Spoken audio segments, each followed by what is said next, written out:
Shut August 31st, 1997, Akron, Ohio. 17-year-old Rachel Monroe ended her late shift at Pine Street Pizza and made a final call from a flickering payphone booth. "I'll be home soon." Hours later, her battered backpack, covered in band stickers, was discovered in a dumpster near the bus stop. But Rachel herself had vanished into the night. The community of Akron was shaken.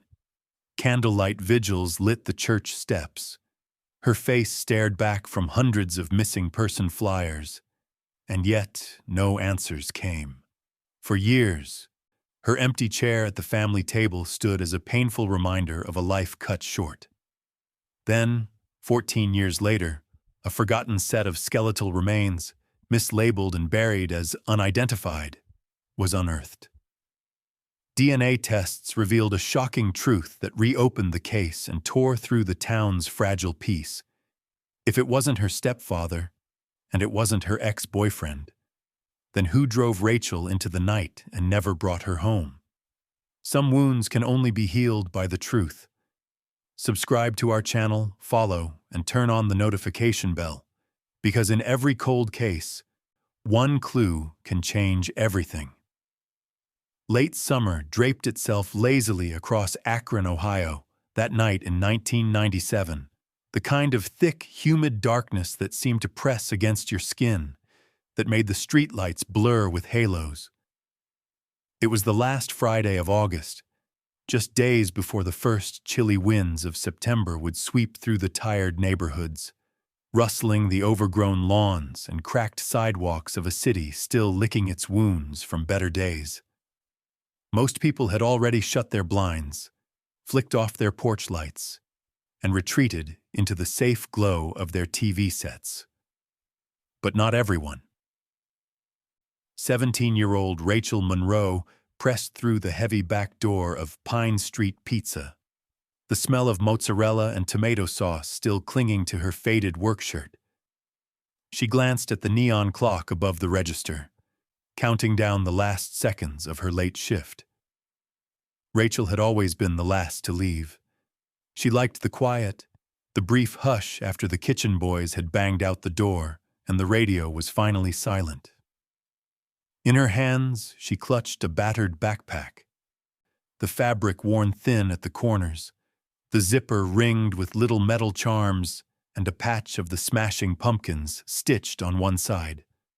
Her sketchbook peeked from inside, its cover plastered with band stickers, doodles, and bold, angry lines that hinted at someone who wanted to leave her mark on the world.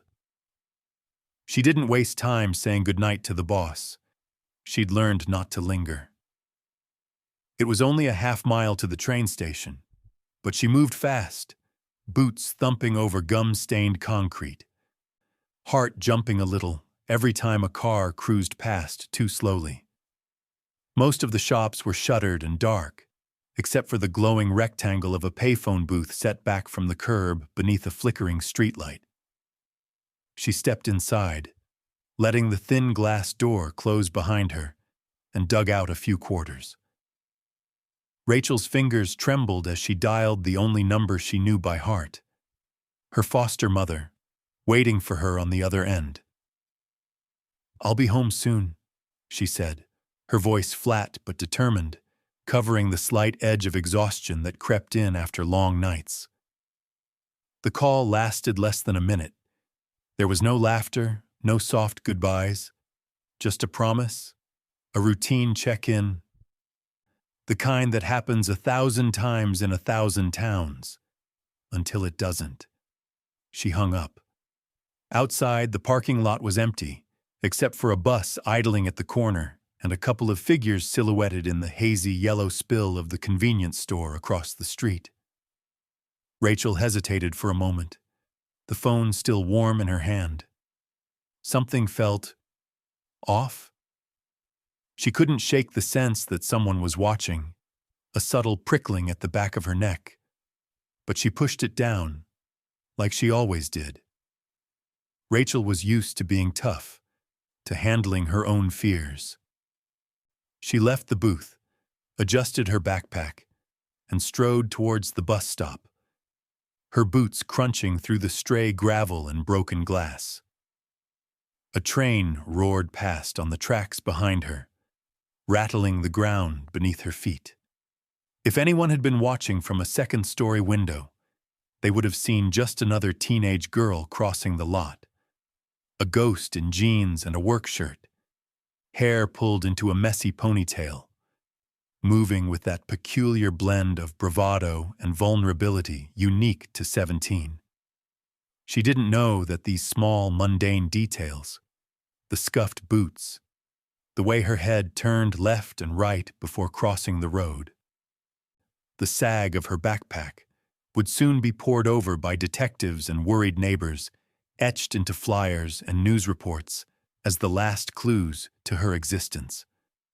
Minutes after the call, Rachel Monroe disappeared into the night. The darkness closed around her, swallowing her up like a secret. She never came home. At first, nobody panicked. Her foster mother paced the living room, convinced that Rachel had simply missed the bus or stopped to hang out with friends. The clock ticked forward, the hands moving in agonizing slow motion. Midnight came and went. The TV played on, low and flickering, as if its glow might call Rachel back. It wasn't until the sun rose over Akron, splitting the horizon with streaks of pale orange and blue, that the nightmare began to take shape. Rachel's bed was still made, her sketchbook missing, her room unchanged. The house felt colder, emptier. A sick feeling of dread seeped in, silent and unshakable. The next day, her foster mother called the police, her voice trembling. She recited the story so many times her words started to sound rehearsed. She left work. She called me. She said she'd be home soon. No one could say when or how that routine promise shattered. For the people of Akron, Rachel's face soon became impossible to ignore. Flyers went up at the train station, on pizza shop windows, at every corner store.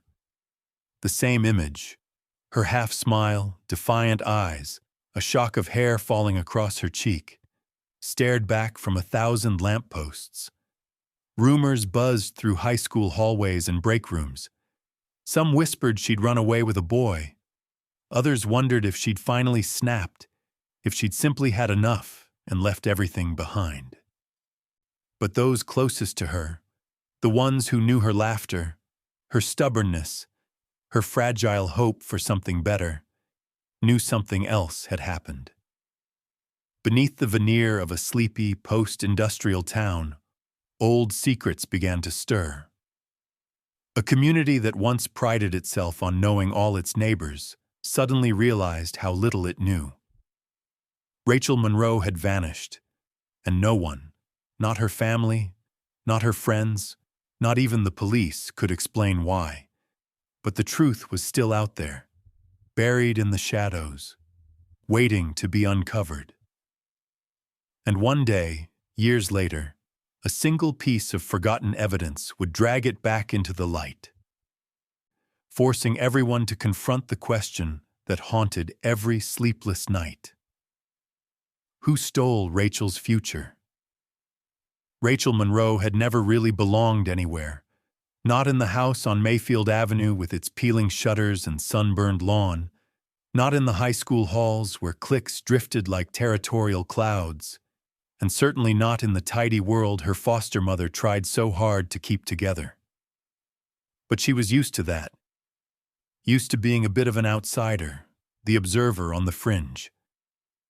If you watched her closely enough, you'd notice how she filled in the empty spaces, her sketchbook always open, pencil moving restlessly, eyes hungry for details others missed. Drawing was her oxygen, her way of mapping a world that never quite fit. She was a senior that year, perched on the edge of adulthood with all its promises and threats. Guidance counselors talked about scholarships and deadlines, but Rachel tuned them out. She dreamed of leaving Akron behind, enrolling in an art school where she could disappear into a crowd of fellow weirdos. Her drawings sprawled across pages, fantastical cityscapes, album covers inspired by her favorite rock bands, portraits of friends frozen in moments of unguarded laughter. She saw beauty in unlikely places, a rusted fence overrun by ivy, a broken sign glowing in the blue dusk, the way rain painted city lights onto the sidewalk. Rachel wasn't the kind of girl who played by the rules.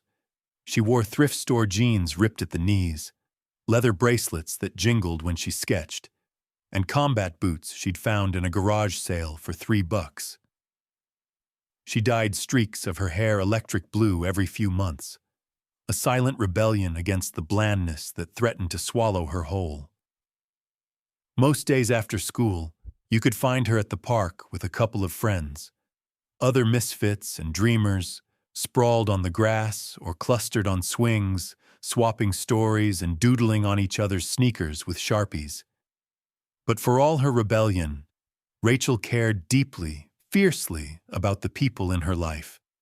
She remembered every birthday, every inside joke.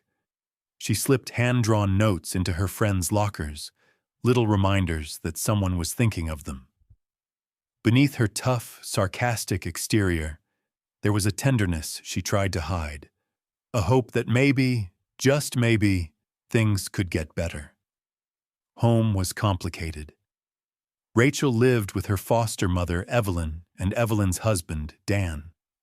Evelyn had tried her best to make a home for Rachel since she arrived 2 years earlier. A bedroom filled with plants and old posters, dinners around a wobbly table, an earnest attempt at mother-daughter normalcy. But there was a distance between them, a kind of careful politeness, as if both were afraid to break something fragile. Dan, her foster stepfather, was an imposing figure, quiet, strict, with a habit of watching Rachel from the corner of his eye. He was a man of few words, but his presence filled the house, leaving Rachel to tiptoe around invisible boundaries. Akron itself was a town in slow decline, its glory days as the rubber capital of the world, now just faded photographs in dusty library archives. Old factories lined the Cuyahoga River, their windows boarded and broken, hulks of steel and concrete now claimed by weeds and graffiti. The smell of hot rubber and machine oil that once hung over everything had faded, replaced by the sour tang of nostalgia and empty storefronts. Still, the people of Akron clung to their routines. Sunday church, high school football games under flickering stadium lights, block parties where the same songs played year after year. In this place, everyone seemed to know each other, or at least claimed to.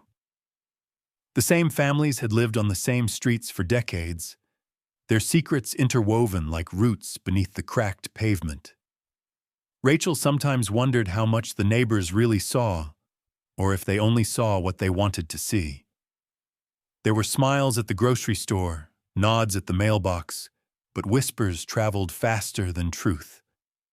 Sometimes, late at night, Rachel felt the weight of those whispers pressing against her bedroom walls. Yet Akron had its own strange beauty. The city's decay gave it character, a sense of melancholy resilience. The old train station where Rachel sometimes sketched had once been bustling with life, but now it stood mostly empty, except for the distant rumble of freight trains and the occasional lost traveler.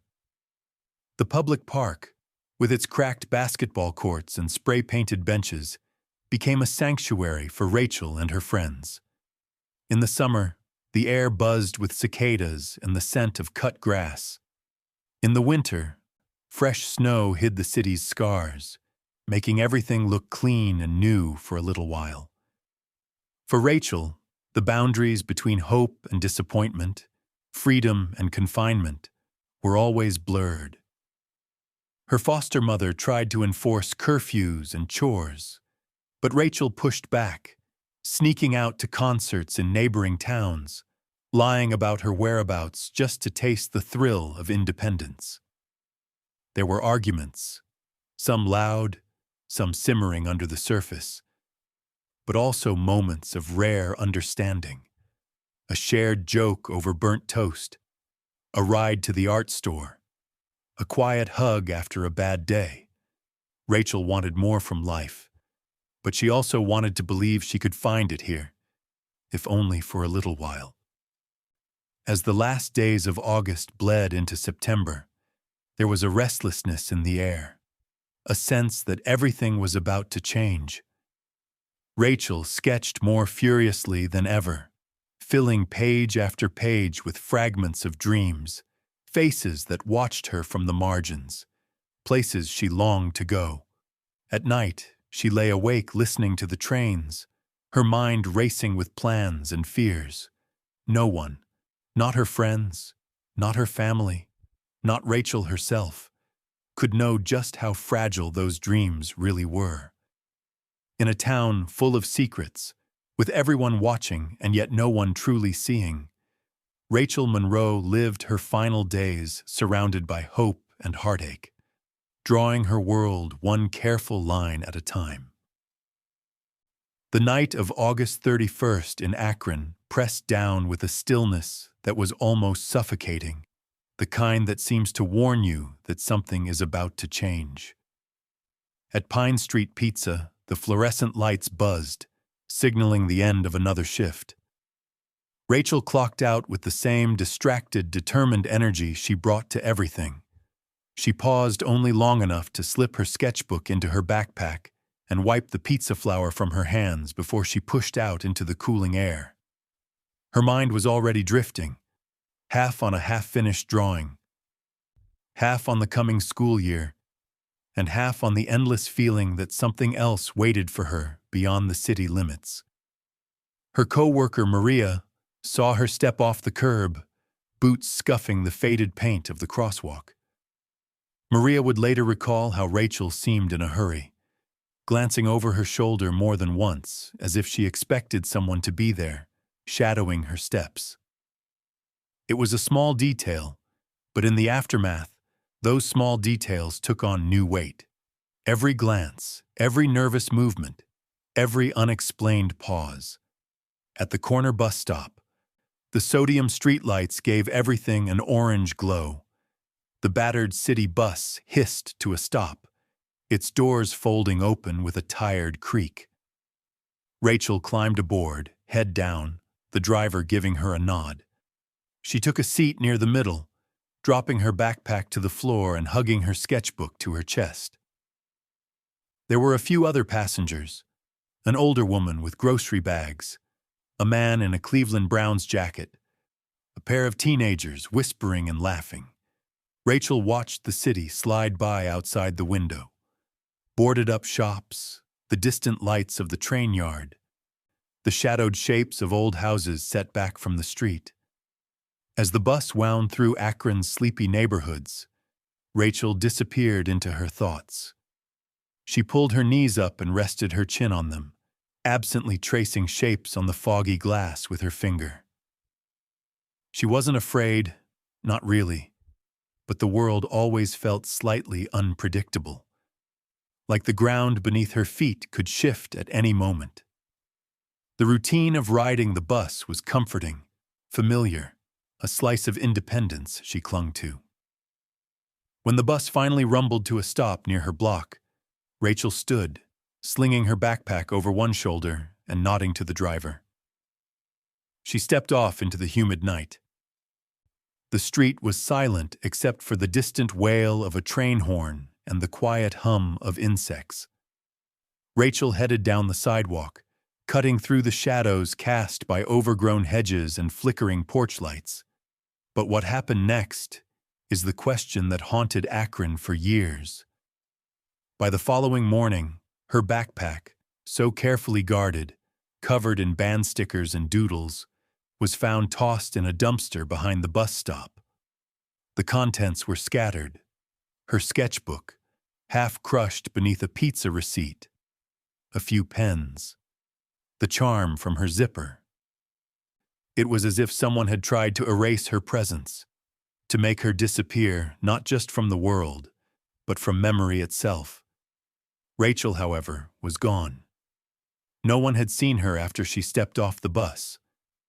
The old woman with the groceries remembered her. The man in the jacket thought he might have seen her get off, but no one noticed what happened between the time she vanished into the night and the moment the world realized she was missing. The next hours blurred together for those who cared for Rachel. Her foster mother called the police in a panic when Rachel didn't come home, her voice cracking with every detail she recounted. Officers arrived, asking quiet questions, poking through Rachel's room, looking for any clue. But there was nothing. Her bed was made, her closet neat, the walls still covered in hand-drawn posters and dreams she'd never get to finish. Flyers went up almost immediately, but the air around town felt different now, more charged, more fearful. Parents clung to their children a little tighter, and kids who used to wander the streets after dark started coming home earlier. The police interviewed friends and neighbors. They searched the park where Rachel liked to sketch, the alleys behind the convenience store, the shadowy spaces under the old train bridge. But the trail was already cold. At school, Rachel's empty seat became a symbol of something none of her friends wanted to face. Her art teacher kept the last project Rachel had turned in, a collage of magazine cutouts and rough sketches, tacked to the bulletin board, a silent tribute. Some of her friends made bracelets and wore them in solidarity, refusing to let her memory slip away. But as the days passed, hope started to waver, replaced by a chilling numbness. News crews came and went, their cameras briefly lighting up the Monroe home before moving on to other stories. Theories buzzed through town like summer cicadas. Some whispered that Rachel had run away, that maybe life in Akron had finally squeezed the hope out of her. Others, more quietly, wondered if something darker had happened, if someone she trusted had betrayed her, or if a stranger had chosen her at random. But in the end, there was nothing. No ransom note, no sightings, no dramatic confession, just an ordinary teenage girl gone without a word, leaving behind a city that could not quite remember how to feel safe. Years later, the memory of that night would still cling to the city like a bruise, an unanswered question pressed into every shadow, every silent street, every empty bus stop. Rachel Monroe was gone, and Akron would never be the same. The morning Rachel Monroe was officially declared missing, a heavy sorrow crept through the house on Mayfield Avenue and spilled into the streets of Akron, carrying with it the raw ache of uncertainty. Inside her bedroom, sunlight poked through faded curtains, illuminating the stacks of sketchbooks, piles of thrift store clothes, and the small, hopeful clutter of a 17-year-old girl who should have been there to greet the new day. But Rachel was gone, and her absence was already beginning to hollow out the lives of those who loved her. Evelyn Monroe, Rachel's foster mother, sat at the edge of Rachel's neatly made bed, her hands shaking as she stared at the empty space where her daughter's backpack should have been. There were no comforting explanations left, just the cold, spreading dread that something terrible had happened. Evelyn clutched a framed photograph of Rachel, her thumb running over the image as if she could summon her daughter back by sheer force of will. In the kitchen, Dan paced in short, tense lines, muttering to himself and avoiding Evelyn's tearful gaze. He flinched at every phone call, every knock on the door. His nerves wound tight as wire. The news spread quickly, rippling through the neighborhood and sending shockwaves far beyond. By afternoon, Rachel's friends and teachers were papering telephone poles, bus stops, and shop windows with homemade flyers. Her face, hopeful, challenging, a wry half-smile on her lips, became impossible to avoid. The flyer's words, "Missing, last seen August 31st, please help," echoed through the city like a plea no one knew how to answer. A silent panic gripped the community. At first, the neighbors gathered at the Monroe house with casseroles, hugs, and murmured reassurances. But as hours turned into days, the tone changed. Measured comfort twisted into anxious speculation. Rachel's name came up at backyard barbecues, after Sunday services, in whispered conversations between teachers in the faculty lounge. Akron, once a place where everyone claimed to know each other, suddenly felt full of strangers. The boundaries between public concern and private suspicion blurred. The local church opened its doors, hosting candlelight vigils that filled the sanctuary with a golden, trembling glow.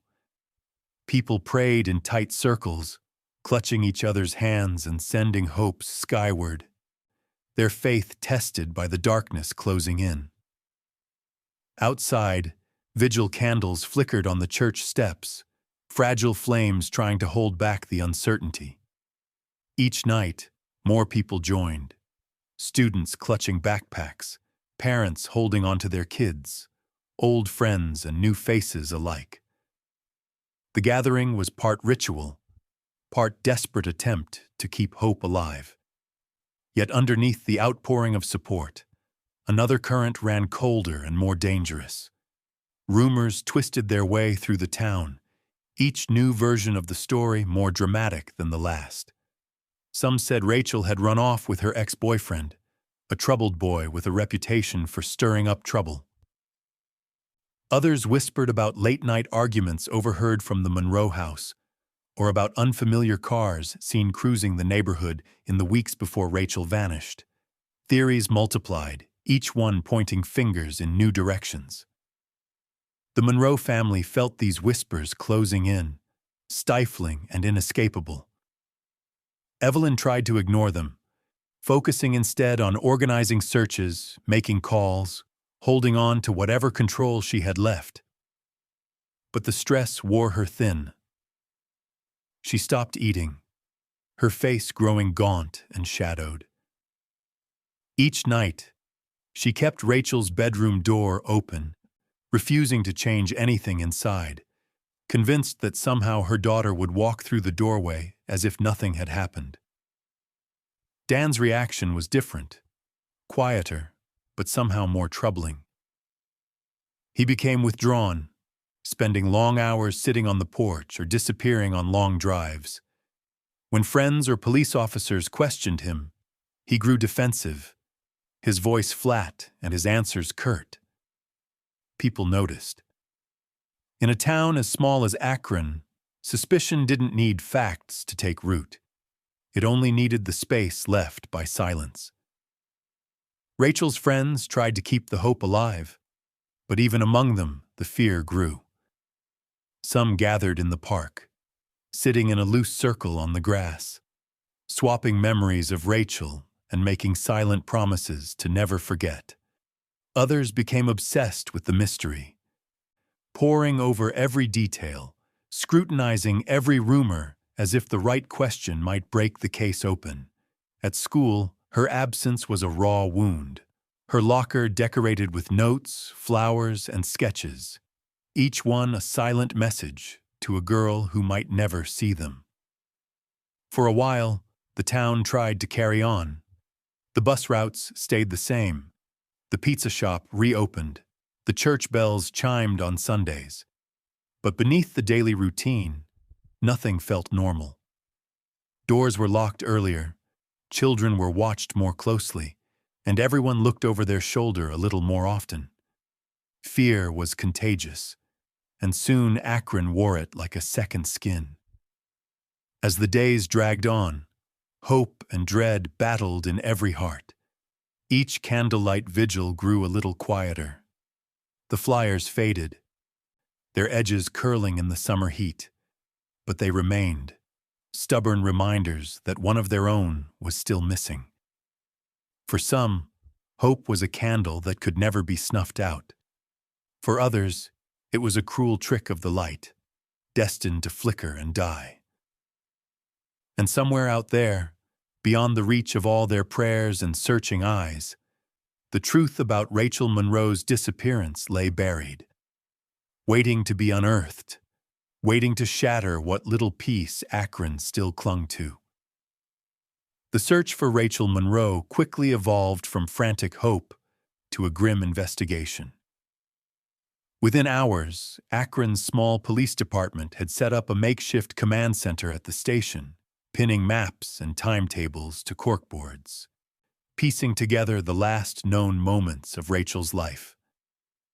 The phone in the Monroe house rang day and night, the voices on the other end alternating between sympathy and suspicion, every conversation replayed in Evelyn's mind, like a loop she couldn't escape. Police officers canvassed the neighborhood, knocking on doors, collecting stories that rarely matched. Some neighbors remembered seeing Rachel at the bus stop. Others insisted she'd taken a shortcut home. The pizza shop manager swore she'd left alone. A night shift janitor at the train station claimed he'd seen a girl with blue hair speaking to someone in a dark car. Each story bent and shifted in the retelling, truth mixing with speculation until no one was certain of anything. Detectives focused first on Rachel's home life. The uneasy silence between Evelyn and Dan, the way the air tensed whenever an officer entered their living room, did not go unnoticed. In their statements, Rachel's foster mother described a girl headstrong but loving, prone to stubborn silences after arguments, especially with Dan. Evelyn clung to the idea that Rachel would never have simply run away without a word. She insisted her daughter always came home, even after the most heated fights.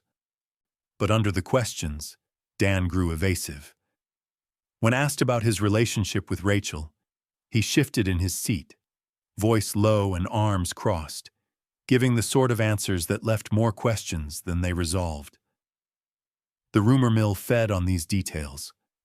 Some in Akron were quick to recall an argument they'd overheard just days before Rachel vanished, a fight that ended with slamming doors and Rachel storming out into the night. Whispers grew, painting Dan as a harsh man, quick-tempered, hard to reach. Others rushed to defend him, describing him as strict but fair, a man trying to hold a fragile household together. But suspicion, once sown, was impossible to uproot. The investigation widened. Police traced Rachel's final movements, building a timeline from witness statements and security camera footage. The last clear image, a grainy still from a gas station camera, showed her boarding the bus with her backpack slung over her shoulder, eyes fixed on the sidewalk. Officers retraced the bus route, interviewing every passenger they could identify, but the leads fizzled quickly. The driver remembered Rachel, but not anyone who seemed out of place. The old woman with the groceries insisted Rachel got off alone, blending into the humid darkness. The trail grew cold before it ever really warmed. Attention shifted to Rachel's ex-boyfriend, a troubled local boy with a reputation for breaking rules. His name was scrawled in the margins of Rachel's notebooks, tangled in sketches and angry lyrics. He had been seen lurking around the school in the days before she disappeared, sometimes watching Rachel from a distance. Teachers remembered a tense confrontation near the art room, a heated exchange. Rachel turning away with clenched fists. It was enough to draw the police's full attention. They questioned him for hours, prodding at inconsistencies in his story. He denied everything. No, he hadn't seen Rachel that night. No, he hadn't called her, followed her, or waited at her bus stop. But he couldn't explain why he'd been seen outside her school or why friends reported he'd seemed agitated after Rachel vanished. They searched his room, combed through his messages and belongings, hoping for a missed clue or careless confession. But the evidence wasn't there. All they found were faded photos and scribbled song lyrics, pieces of a broken romance, but nothing that would bring Rachel home. As the days wore on, the investigation lost momentum. Each theory collapsed under scrutiny, every alibi eventually confirmed. The neighbors, once united in fear, began to pull away from one another. Eyes narrowed over fences, conversations turning wary. At the Monroe home, Dan's nerves grew raw. He kept his distance from the reporters and community volunteers who gathered each day, his anger simmering at the edge of every interaction. Evelyn moved like a ghost through her own house, clinging to hope, refusing to believe the worst, but haunted by the possibility that someone close had betrayed them all. The police, under mounting public pressure, struggled to keep the case alive. They released statements to the local news, urging anyone with information to come forward. But the tips that arrived were vague and unreliable.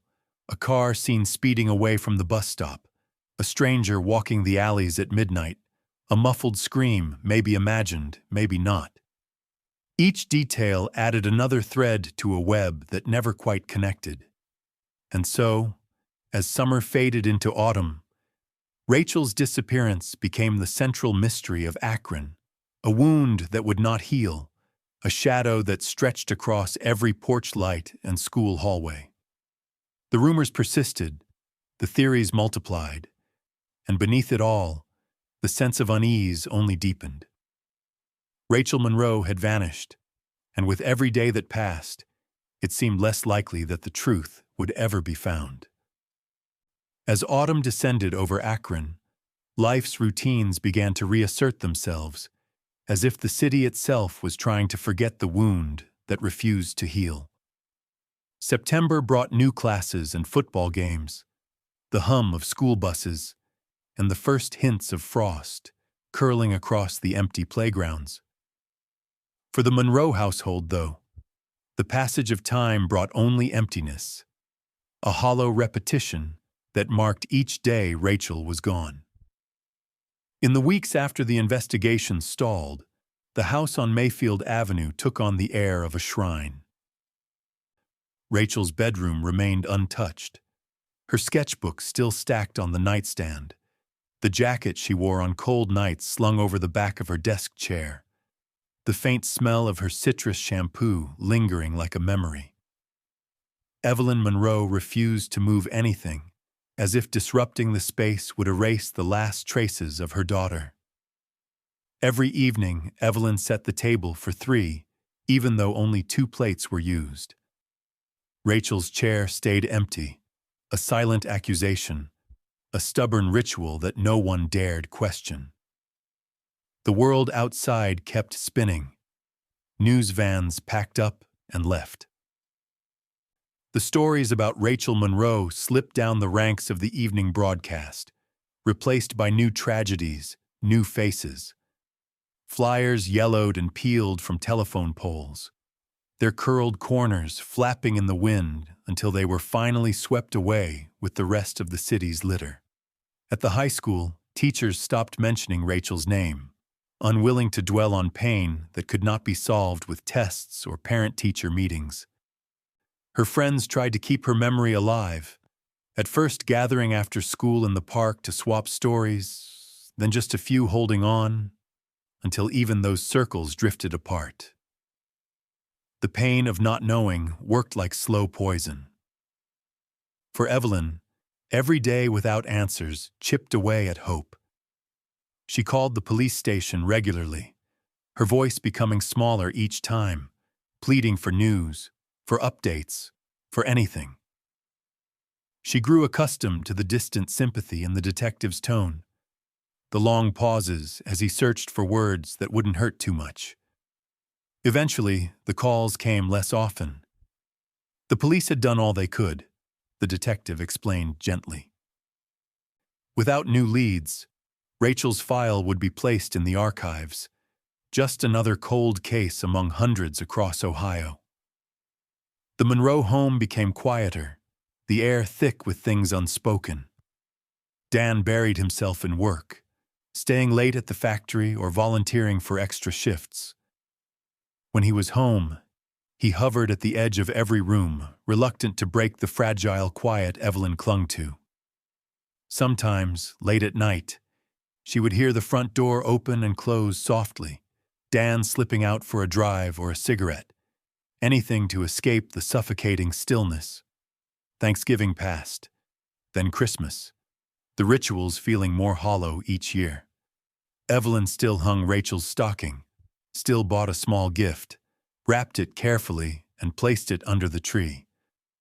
She told herself it was a promise, that Rachel would come home, that the world hadn't closed its doors for good. But as the years ticked by, those hopes felt increasingly like self-deceptions. The candles from the church vigils were long since melted away.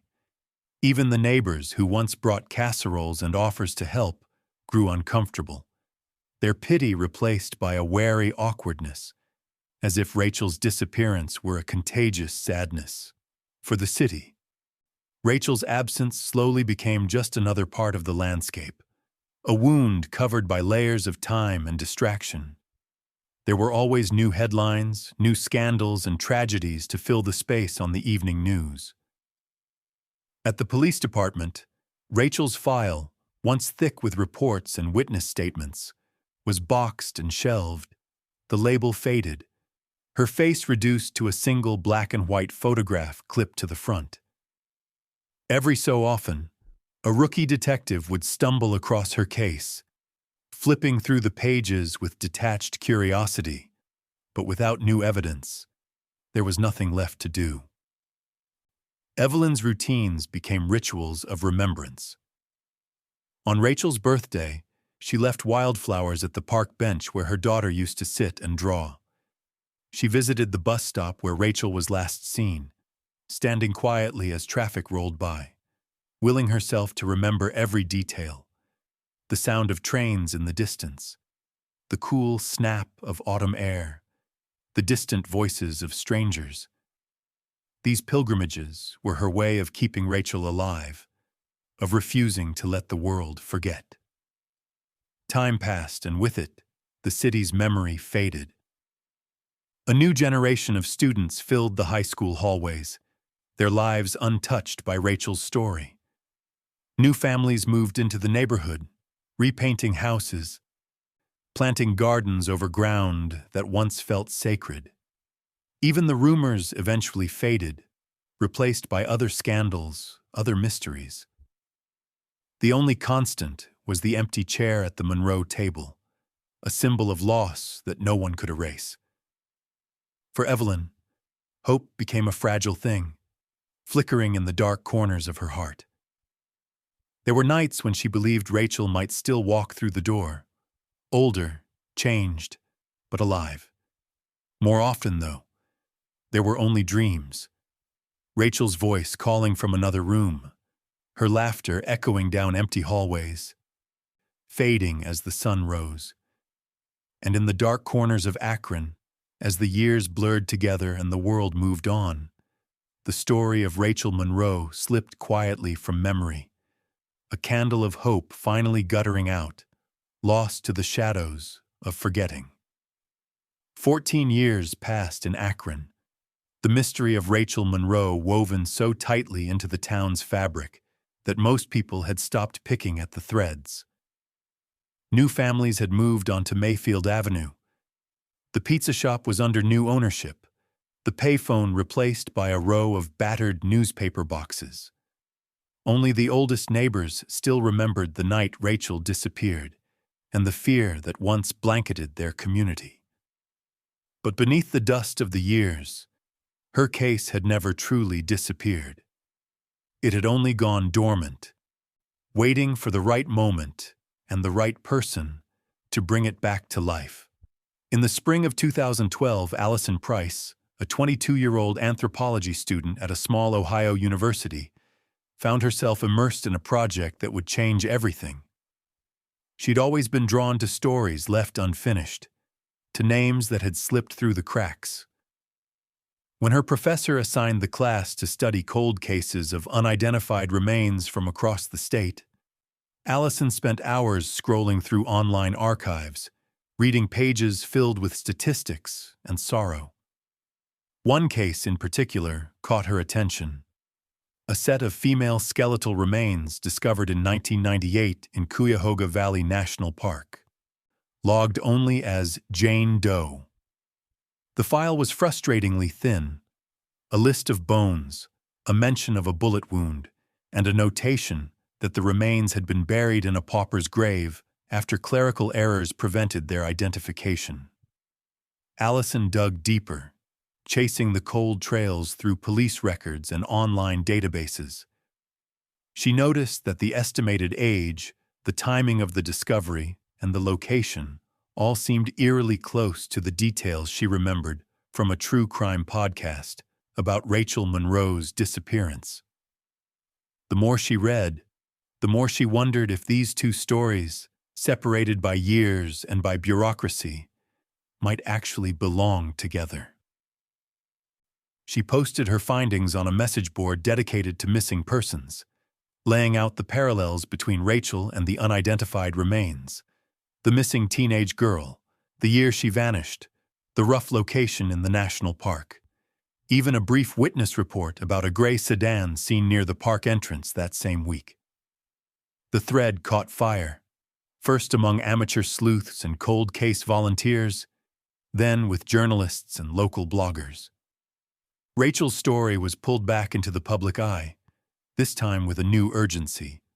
The pressure built, spilling into the offices of law enforcement and the corner desks of city officials who'd long since closed her file. Finally, under public scrutiny and the collective persistence of people who refused to let Rachel be forgotten, the county coroner ordered the exhumation of the unidentified remains. Television trucks and news crews gathered at the edge of the cemetery as the grave was opened, cameras capturing the moment in somber silence. For the Monroe family, Evelyn, now older and frailer, her hair gone gray and her eyes clouded with memories, the weight was excruciating. She barely slept, pacing the living room at night, clutching the last photograph she had of Rachel, her hands trembling every time the phone rang. DNA testing took weeks. The process was clinical, dispassionate. The samples sent off to a distant lab while a community held its breath. Even the police, many of whom were too young to remember the original case, found themselves swept up in the wave of renewed interest. Rachel's high school friends, scattered now across the country, traded texts and phone calls, reliving the confusion and fear of their teenage years. The evidence was irrefutable. The remains were Rachel's. The girl who had haunted Akron's memory, whose absence was still marked at her family table, had finally been found, though the truth offered little comfort. The forensic report revealed the cause of death: a single gunshot wound to the head. There were no other marks of violence, no evidence of a prolonged struggle, only the brutal finality of a crime that had taken less than a minute to commit. The news swept through the town like a second storm, reigniting old grief and old guilt. For Evelyn, the revelation was a strange mix of relief and devastation. She spent days in silence, wandering through the house, unable to let go of the rituals she'd built around Rachel's absence. The community responded with an outpouring of support. Candlelight vigils rekindled in the church, old friends appearing at the door with flowers and casseroles. But the sense of closure was incomplete.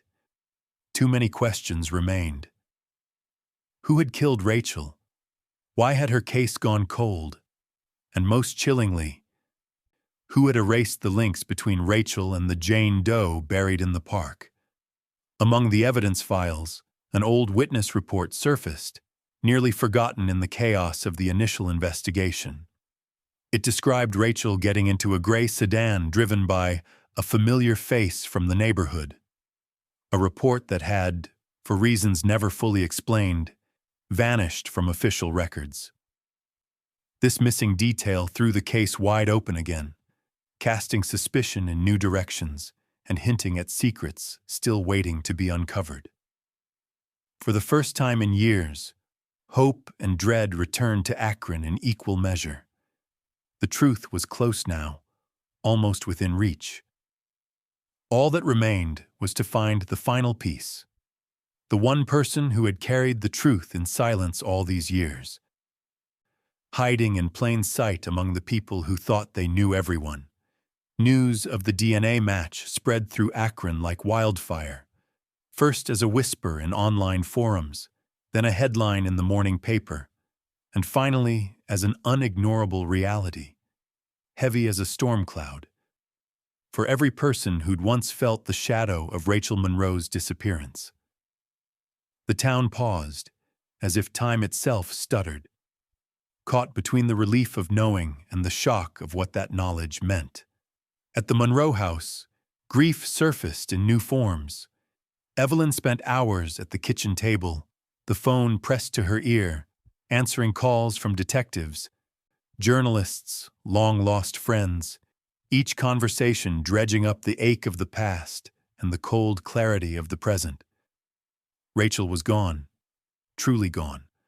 Her story no longer just absence, but tragedy. Evelyn wept quietly over old photo albums, fingers tracing her daughter's face in fading snapshots, remembering the smell of her shampoo, the laughter that used to fill their home. Dan was a shadow, moving through rooms with a haunted look, his silence now deeper than ever. The reopening of the case was both a mercy and a wound.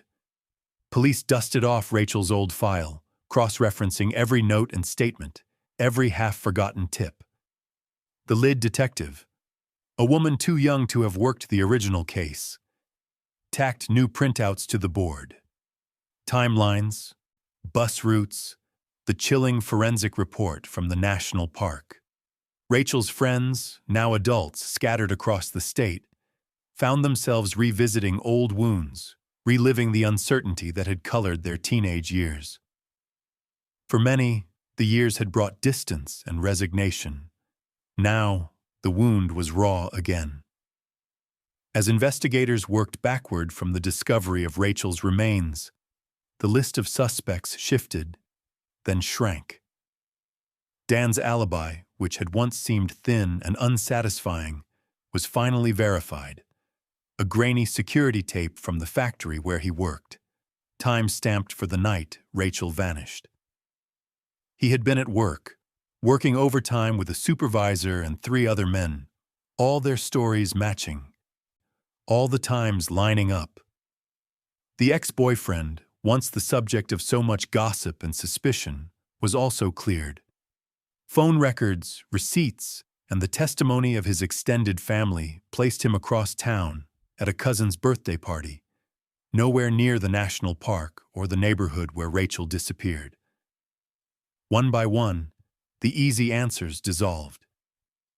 What remained was uncertainty, sharpened now by the forensic reality. A gunshot, sudden and cold. No one knew who could have driven Rachel out to the park, or why she would have gotten into their car. But the detail from the witness report, unearthed after years in storage, offered a chilling clue. Rachel was seen getting into a gray sedan, driven by someone familiar, not a stranger, not an outsider, but someone from the fabric of her own community. This revelation sent new tremors through Akron. Who had been overlooked in the original investigation? Whose name had never come up? Simply because they were too ordinary, too much a part of everyday life. The police combed through old witness lists, teachers, neighbors, the faces that appeared in the background of Rachel's life. Suspicion settled uneasily over the town. The people who'd spent years comforting themselves with the idea of a faceless stranger began to wonder, had the truth always been closer than they'd wanted to believe? Journalists descended once again, poking at the wound that had never healed. Stories appeared online and on TV, dissecting the case, retracing every rumor and dead end. The gray sedan became an obsession. People scoured memories, hunting for forgotten details. A neighbor who'd sold his car, a teacher who'd moved away, a friendly face from church who'd once offered Rachel a ride. The smallest things, a stray remark, a missed phone call, a forgotten encounter, were now sifted for meaning. Evelyn found herself answering the same question, over and over. Who could it have been? Each time she tried to remember every face from Rachel's life, every friend and acquaintance, every adult who'd ever lingered a bit too long at a school event. The truth gnawed at her. Had she missed something all those years ago? Was there a sign, a warning she'd dismissed as harmless? As the weeks passed, the police uncovered one more gap in the old investigation. The original witness who'd reported seeing Rachel in the gray sedan had filed their statement with a rookie patrolman, but the report had never been entered into the case file. Lost in the shuffle, maybe misplaced on purpose, maybe just an accident born from the chaos of those frantic early days. The patrolman had since retired, living in another state. When questioned, he remembered the witness, remembered being told to keep things quiet while the department sorted out its priorities. That phrase, "keep things quiet," echoed through the new investigation. It suggested something more than simple oversight. It suggested a reluctance to dig too deep, a willingness to let uncomfortable truths slide away. The lead detective pressed harder, reviewing every case note, every offhand remark, every faded memory. In the end, the answer still lay hidden, but the cracks in Akron's silence had widened. The familiar had become unfamiliar, trust corroded by the slow drip of doubt. Rachel Monroe's story, once a closed wound, was open again, painful, unsolved, but no longer ignored. The truth was out there, waiting in the spaces between memory and forgetting, and for the first time in years, Akron was ready to face it. The momentum of the reopened investigation drew attention from beyond Akron. Reporters arrived from out of state, seeking the story behind the headlines, hoping to capture the mystery of a vanished girl and a town haunted by her memory. Rachel Monroe's name was suddenly everywhere, on news tickers, podcasts, social media threads dedicated to the missing and forgotten. For people who had never known her, Rachel became a symbol, her story a mirror for their own fears and regrets. But for Evelyn Monroe, and for those who'd carried Rachel's absence like a weight for 14 years, the new attention brought little comfort. Her daughter's fate, once a private ache, was now a public spectacle. Cameras lingered on her porch. Strangers sent letters, some offering prayers, others their own stories of loss. The faces changed, the words blurred, but the hollow in Evelyn's chest remained the same, a space no news cycle could fill. It was only as the case grew colder again, as weeks passed with no new answers, that the story shifted. Journalists began to draw parallels to another missing girl. This one lost decades earlier, from a different part of Ohio. Her name was Linda Pagano. Linda had disappeared in 1974 at the age of 17, her case all but forgotten by the world. Like Rachel, Linda's absence left a scar on her family and community. Flyers had faded, rumors curdled, and the trail of hope grew cold. In Linda's case, too, there had been a discovery. A set of bones found in a park not long after she vanished, recorded with little ceremony, the remains labeled only as unidentified female, and buried in a pauper's grave. For more than 40 years, Linda's family had mourned in limbo, her name just one more among Ohio's countless missing. What changed everything was not a detective or a reporter, but a student. just as Allison Price had found the thread of Rachel's story. Another young researcher, someone unwilling to let the past stay buried, began combing through state records, looking for patterns among unidentified remains.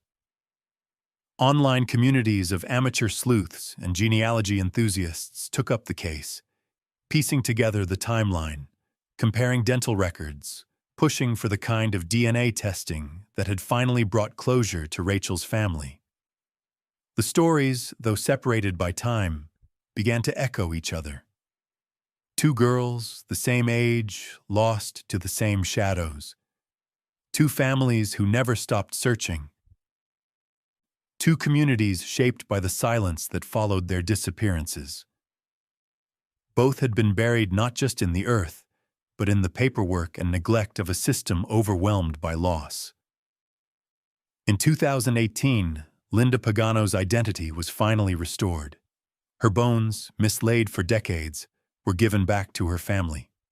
Old wounds opened anew, but now there was an ending, a gravestone, a place to grieve, the bittersweet peace of finally knowing. Rachel Monroe's case, inspired by Linda's true story, now stood as a tribute, not only to one girl's life, but to all those who had slipped through the cracks. For Evelyn, reading Linda's name in the news was like looking into a parallel world.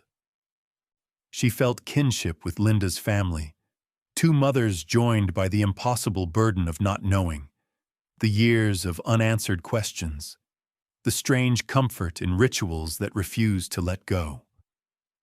She realized, too, that justice wasn't always about finding the guilty or mending what was broken. Sometimes it was about memory, refusing to let a name vanish, refusing to let a life go unmarked. Rachel's friends, now scattered adults, organized an online memorial. They shared photos from their teenage years, Rachel's sketches, her crooked smile, her boots kicked up on a park bench. Strangers joined, leaving messages for families like Rachel's and Linda's.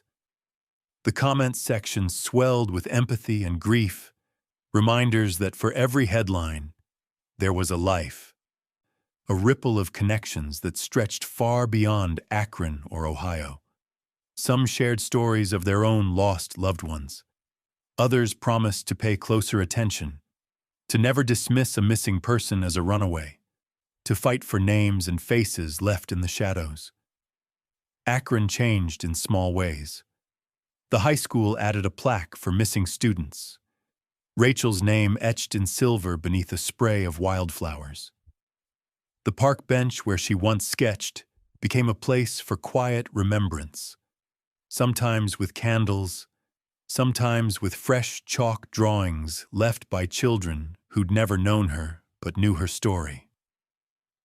Each year, on the anniversary of her disappearance, people gathered in the park and on virtual message boards, their voices joining with those across the state and the country, a chorus of memory and stubborn hope. For the police, the lesson was bitter and clear. Every missing person's case, no matter how cold, could be someone's Rachel, someone's Linda. Files were reopened, evidence reviewed, calls made to families long since resigned to silence. Some wounds healed, others reopened, but a sense of duty grew, a determination not to forget, not to let another girl slip away unnoticed. Rachel Monroe's story, though fictional, had become real in the way that all stories do when they are shared. She stood for the missing, the overlooked, the voices almost lost. And for every candle lit in her memory, there was the quiet, stubborn promise that no one should ever be forgotten. For a long time, the name Rachel Monroe lingered in Akron as something fragile, a whisper carried on autumn winds, a photograph yellowing in the window of a house that felt perpetually on the verge of memory and forgetting. But after the truth came to light, the story changed shape. It stopped being just a tale of loss and became a lesson about the deep, echoing power of remembrance. Rachel's seat at the Monroe table was never filled. Evelyn, her hair gone gray and hands thinner now, continued to set a plate for her daughter each evening. Some might have called it stubbornness or denial, but for Evelyn, it was an act of love, a way to honor the years that Rachel should have had, the birthdays missed, the holidays spent with an empty chair. The room Rachel grew up in remained untouched, sketchbooks stacked on the desk, band posters curling at the corners, a jacket still hanging on the back of the chair. Sometimes, sunlight would stream through the window and paint the room gold, catching dust motes in the air, and for a moment, the past felt impossibly close. After Rachel's remains were identified, and the truth about her death became public, the city tried to give her the tribute she deserved. There was a new plaque installed at the high school, her name inscribed with quiet dignity among others lost too soon. At the park, where Rachel used to sit and draw, a sturdy bench appeared, carved with her initials and set beneath a sycamore tree. Every spring, wildflowers bloomed at its base, some planted by her old friends, others left by strangers moved by her story. Children chalked bright drawings along the pathway. Never knowing Rachel, but still carrying a sliver of her legacy in every mark they left behind. Rachel's case changed Akron. For the police, her name became a kind of vow, an insistence that no case was ever too cold, no life too small to matter. Detective files were dusted off, new eyes brought to bear on the evidence of the forgotten. A local advocacy group grew out of the efforts to identify Rachel, dedicated to supporting families of the missing and to pressing for reform in how authorities handled such cases. Across Ohio, the echoes of Rachel's story inspired other communities to look inward, to remember those they'd lost, to refuse the comfort of forgetting. Evelyn found herself part of a quiet network of mothers and fathers, siblings and friends, all bound together by loss and a relentless hope for answers. They met sometimes in the church basement, sometimes online, sharing photographs, memories, and encouragement. For each, the pain never truly faded, but there was a kind of healing in the sharing, in the refusal to let grief turn to silence. For Rachel's friends, now scattered across the country, her memory became a guiding force. They followed their own paths, some into art, some into teaching, some into law. Each carried a piece of that restless teenage energy Rachel had embodied, the belief that the world could and should be changed, the stubborn refusal to look away from what was hard or ugly. They wrote her name into the acknowledgments of books, tattooed a small R on their wrists, told her story when people asked what had shaped them. The story of Rachel Monroe, like the true story of Linda Pagano, became a touchstone for others. Podcasts told her tale. College classes analyzed the mistakes and lessons of her investigation. For those who had never known her, Rachel was more than a cautionary tale. She was a reminder that every missing person is a world undone.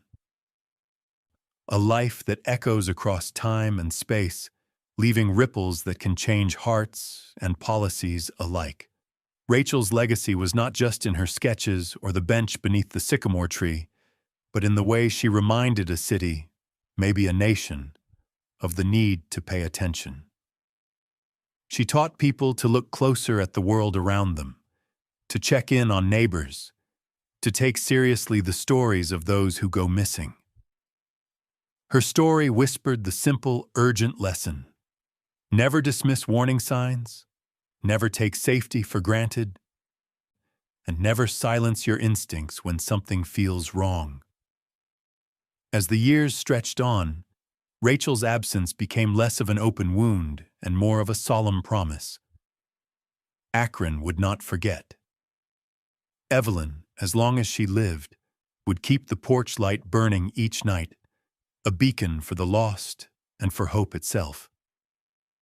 And through every retelling, on anniversaries, in classrooms, in circles of friends and strangers, Rachel's story continued to do its quiet, vital work, to keep the candle of truth burning, to bring a measure of justice and healing to wounds that might otherwise never close.